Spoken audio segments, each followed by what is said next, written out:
During this time, Logan tied up a few loose ends before being hired by Department H for the Alpha Flight superhero team. Wolverine, issue 126, July 1998. Blood Wedding. Writers Chris Claremont and Lionel Francis Yu. Logan remembers a time with Seraph after he acquired adamantium claws. It's possible that as an agent, Logan passed through Madripoor and became reacquainted with Seraph. It was also during this period that Logan worked with Viper before her joining the Hydra organization. Wolverine, issue 10, August 1989. 24 Hours. Writer Chris Claremont. Logan is a well-known at Madame Joy's, a brothel in Madripoor from this time period.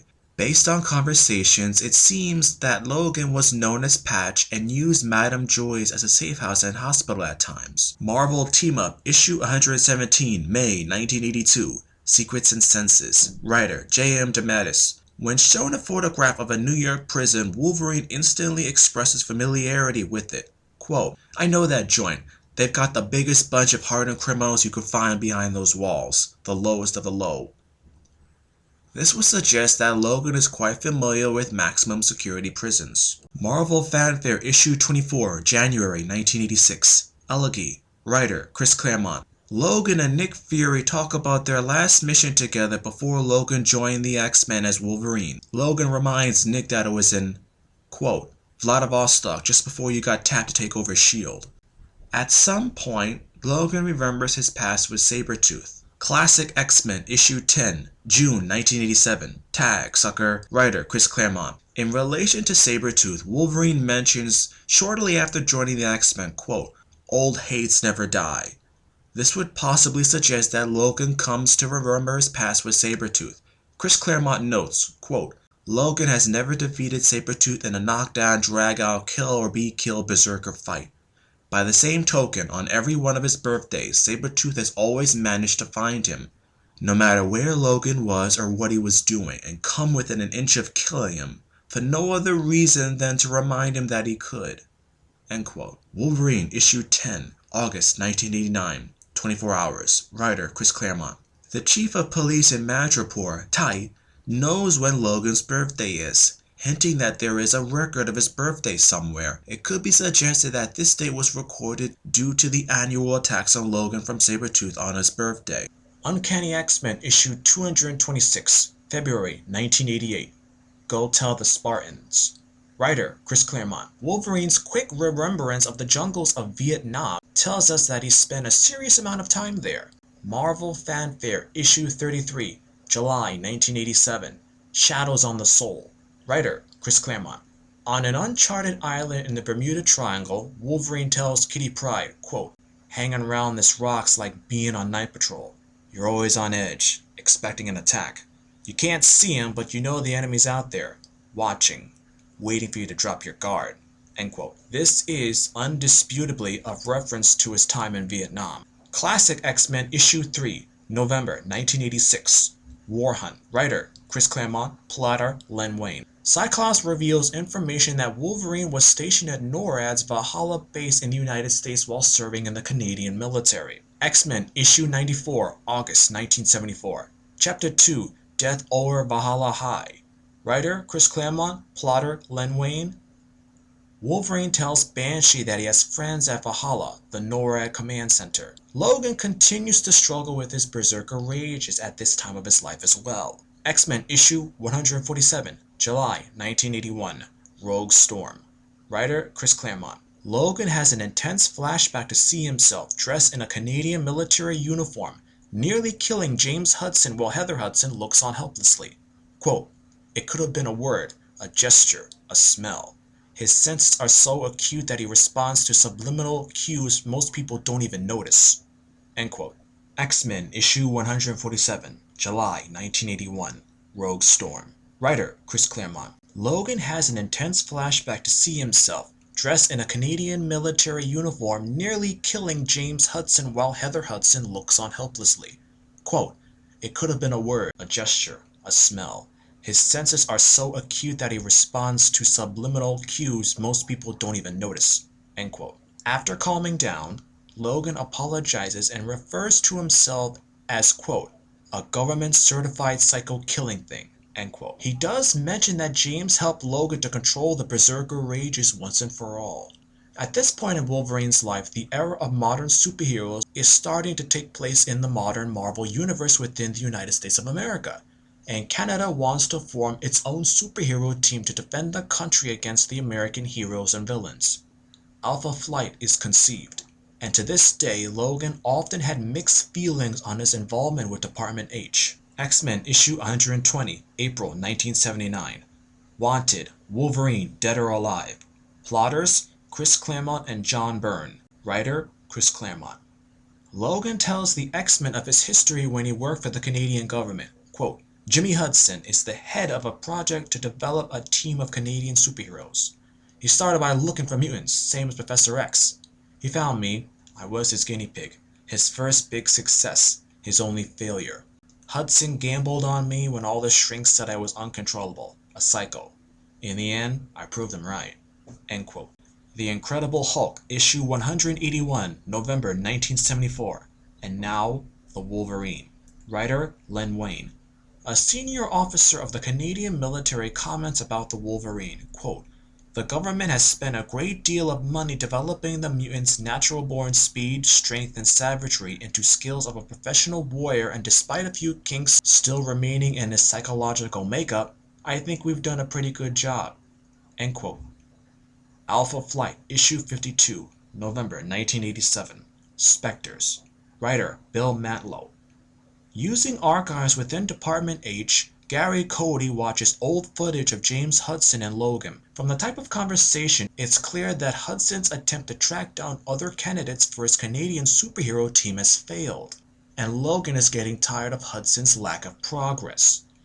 Using technology to track down individuals with powers, Hudson finally locates a convicted murderer and grants him a pardon in return for experimentation to activate the latent powers. The Incredible Hulk, issue 180, October 1974.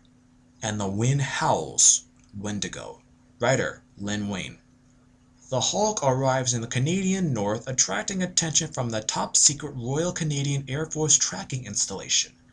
To prevent any further damage to Quebec, the government sends Weapon X, better known as the Wolverine.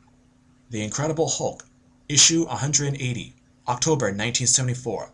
And the Wind Howls, Wendigo. Writer, Len Wein. In the wilds of Canada, Marie Cartier, a modern-day sorceress, and Georges Baptiste lures the Hulk and the mythic Canadian beast Wendigo into a cave in an attempt to transfer the curse of the Wendigo to the Hulk to free Marie's brother, Paul Cartier, who was transformed into the Wendigo on a hiking trip with Georges Baptiste some months before.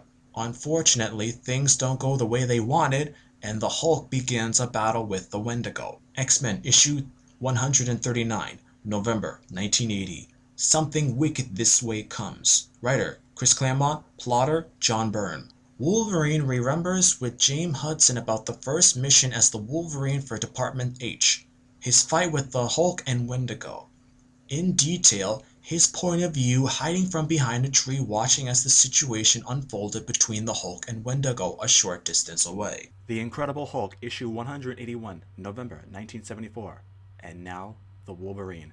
Writer, Len Wein. The Wolverine attacks the Hulk at first, but soon realizes that he's unable to cut through his tough skin, even with his diamond-sharp adamantium claws. Quickly moving to Wendigo, the Wolverine finds that he can cut and hurt the white-haired beast with ease. Confused by this change in tactics, the Hulk naively decides that the Wolverine must be his friend and helps him fight against the Wendigo. With a two-pronged attack, the Hulk and the Wolverine quickly knock Wendigo unconscious. Half of his mission complete, the Wolverine turns his full fury on the Hulk, who becomes outraged at the betrayal of his friend. The two begin a long cat-and-mouse battle, but are knocked out by Marie Cartier's spell of subjugation. When the unconscious Hulk turns back into his human alter ego, Bruce Banner, Georges Baptiste scoffs at Marie's plan. He will not be an accomplice to transferring the curse of the Wendigo to an intelligent human being.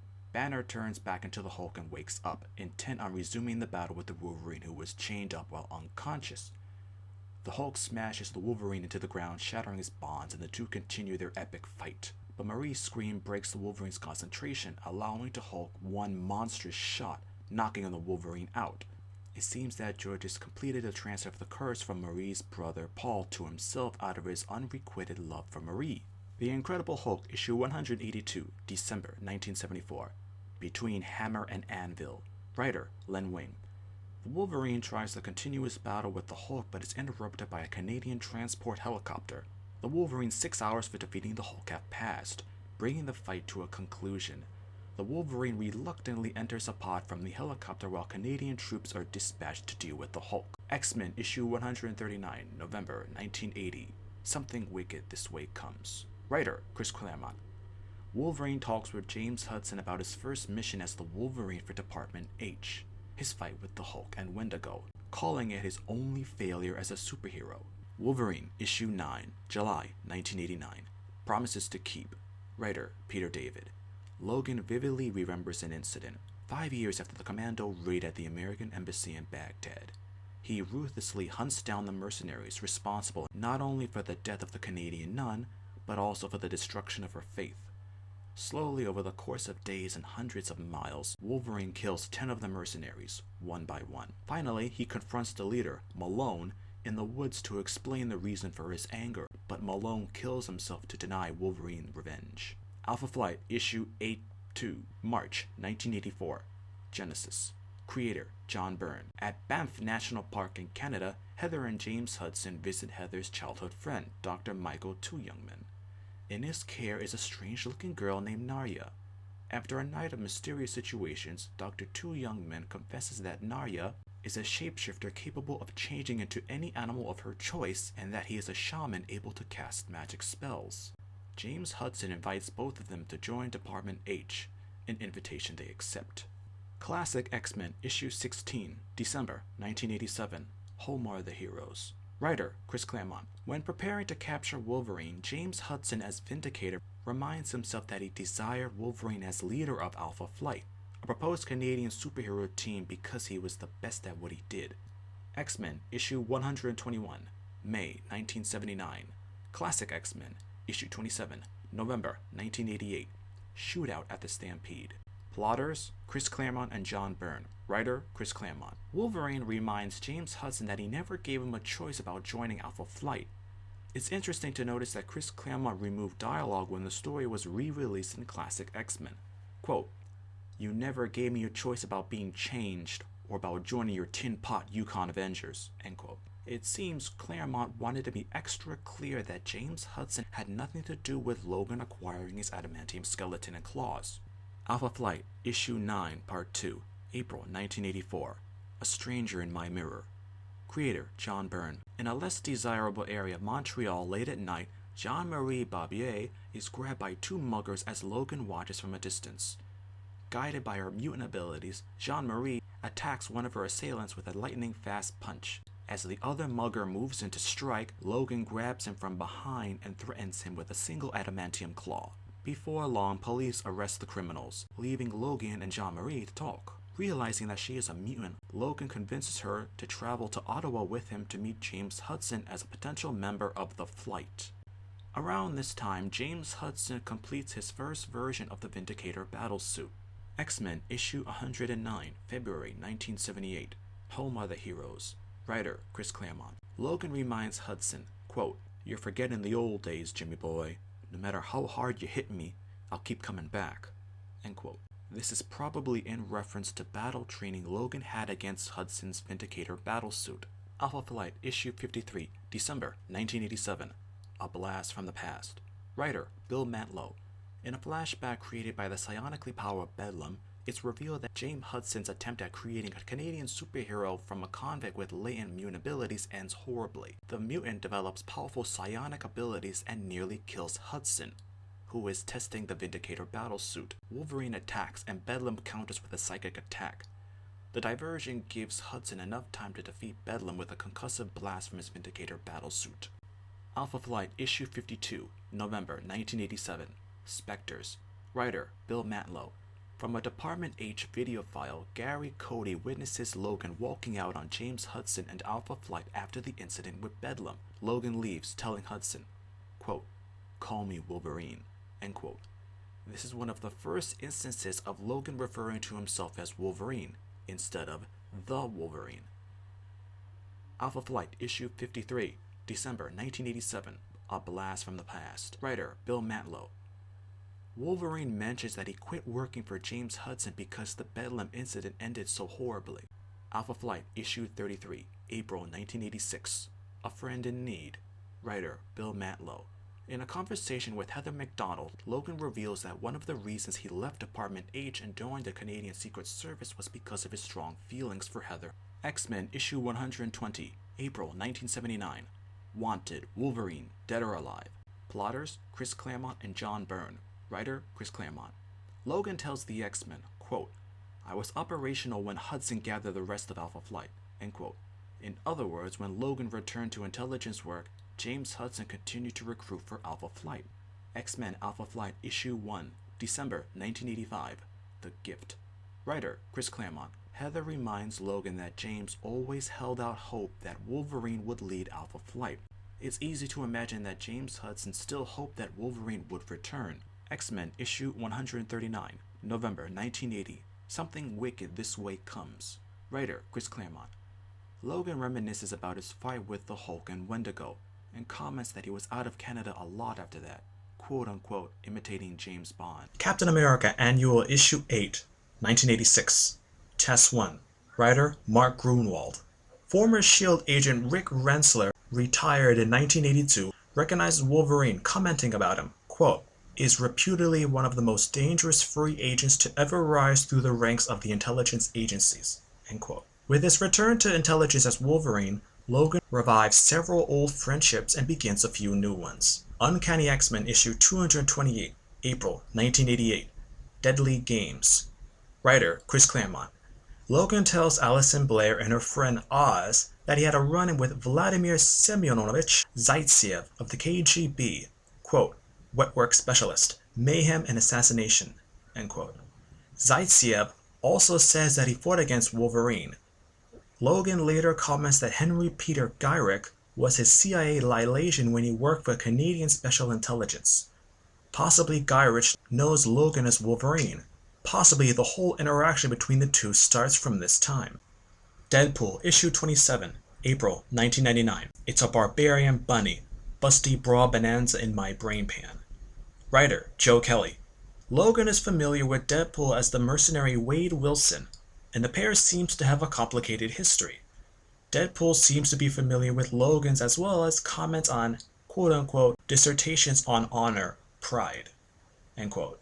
Logan tells Deadpool, quote, "Junk between you and me. Better if it never see the light of day. Past should stay in the past," end quote.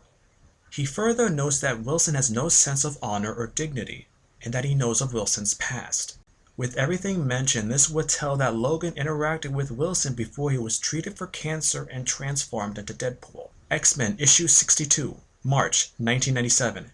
Games of Deceit and Death, Part 1 of 3. Plotter Scott Lobdell, writer Ben Robb. With reference to Asia, Wolverine says that the British Secret Service agent Clive Reston, best known for working with Shang-Chi, son of Fu Manchu, is a friend of his. Wolverine Limited Series Issue 1, July 1987. I'm Wolverine. Writer, Chris Claremont. Logan mentions that he used to work with Asano Kimura from Japanese intelligence. Quote, "one of their top people and a friend.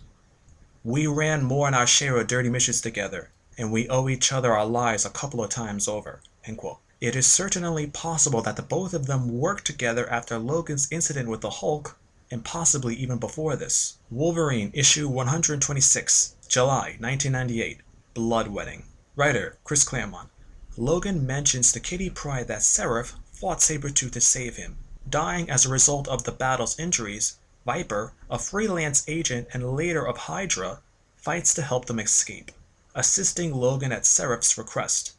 As a result of this, Logan's debt of honor is transferred to Viper, who is entitled to receive whatever she requests of Logan. Logan returns to Canada and to Alpha Base as Canada's official superhero, known as Weapon X and the Wolverine, the auspices of Department H and the Canadian government. X-Men Issue 94, August 1975, Chapter 1, The Doomsmith Scenario. Writer, Chris Claremont. Plotter, Len Wein. Wolverine says after joining the X-Men, quote, "It sure beats sitting around Alpha Base waiting for a go call." End quote. X-Men issue 106, August 1977. Dark Shroud of the Past. Writer Chris Claremont. Wolverine, in describing the difficulty of the X-Men's Danger Room, states, quote, "These lasers is a peach compared to running the assault course at Alpha Base." End quote.